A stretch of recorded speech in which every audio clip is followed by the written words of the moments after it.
Сәлеметсіңдер ме? Қазақ тілі 3 сынып 44 сабақ 26 жаттығу. Мәтінді оқы. Ертеде ағашты тұрмыс пен шаруашылыққа жарамдылығына қарай отандық кәделік ағаш деп 2 топқа бөлген. Шеберлер ағаштан әртүрлі бұйымдар жасап кәдеге жаратқан. Ағашты кескен кезде сүрегіндегі шеңберлердің санына қарап жасын анықтайды. Олар жасына қарай мынадай түрлерге бөлінеді: балғын, жас толық өсіп жетілмеген, толық өсіп жетілген, көп тұрып қалған ағаштар. Балғын, жас ағаштарды кесуге қазақтар көктей соласың деп тыйым салады. Кәрі, қураған ағаштар ғана кесіледі. Мұндай ағаштар отынға пайдаланылады. Шаңырақ кітабынан алынған. Енді балалар, сұрақтарға жауап береміз. Неліктен ағаштар отындық кәделік болып бөлінеді дейді. Себебі балалар, ағаштар сапасына қарай 2-ге бөлінеді: отындық және кәделік деп. Сапасы жақсы ағашты кәделік деп атайды. Ал сапасы орта немесе төмен болса, бұл ағаштарды отынға жаратады. Сондықтан отындық ағаш деп атайды. Ал кәделік ағаштан сапасы мықты үй жиһаздарын, орындықтар барлығын жасайды. Келесі 2-ші сұрақ. Ағаштың жасына қарай қандай түрлері бар? Ағаштың балғын, жас, толық жетілген және толық емес жетілген және көп тұрып қалған ағаштар деп бөлінеді. Жас ағашты неге кесуге болмайды? Өйткені жас ағаш өседі, көркейеді, үлкейеді. Ежелдегі бабаларымыз жас ағашты кесуге болмайды деп тыйым салған. Көктей соласың деп тыйым салатын болған.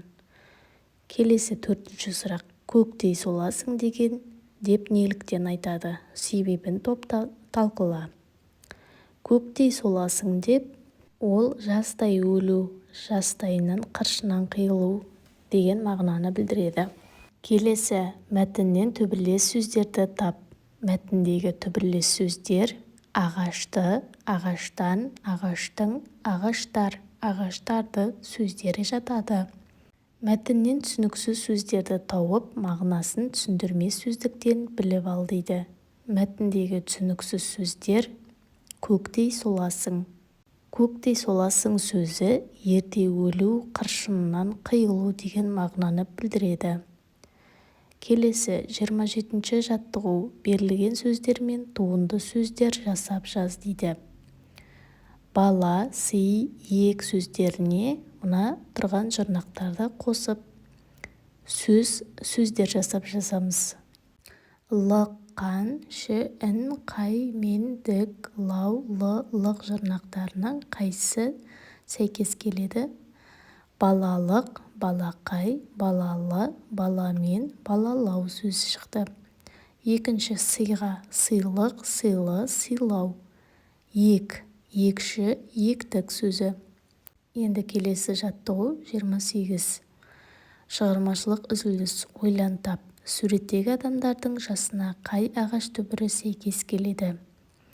1-ші ағашта 6 түбір, 2-ші ағашта 2 түбір, 3-ші ағашта 10 түбір.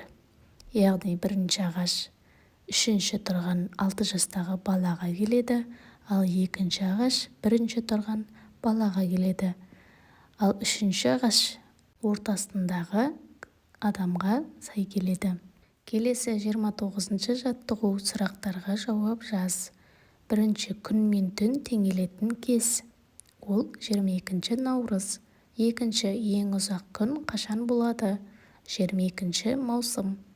3-ші ең ұзақ түн қашан болады? 21-ші желтоқсан. 4-ші 365 күн неше жылға тең? Әрине, 1 жылға тең балалар. Осылайша сұрақтарға жауап беріп кетеміз. Жарайсыңдар балалар, осымен бүгінгі біздің сабағымыз аяқталды. Сабақ ұнаса, видеоға лайк басып, достарыңа таратуды ұмытпаңдар. және тіркелмеген болсаңдар подписаться кнопкасын басып тіркеліп, түсінбеген сұрақтарыңыз болса пікір жазуды ұмытпаңдар. Келесі жаңа сабақта көріскенше сау болыңдар.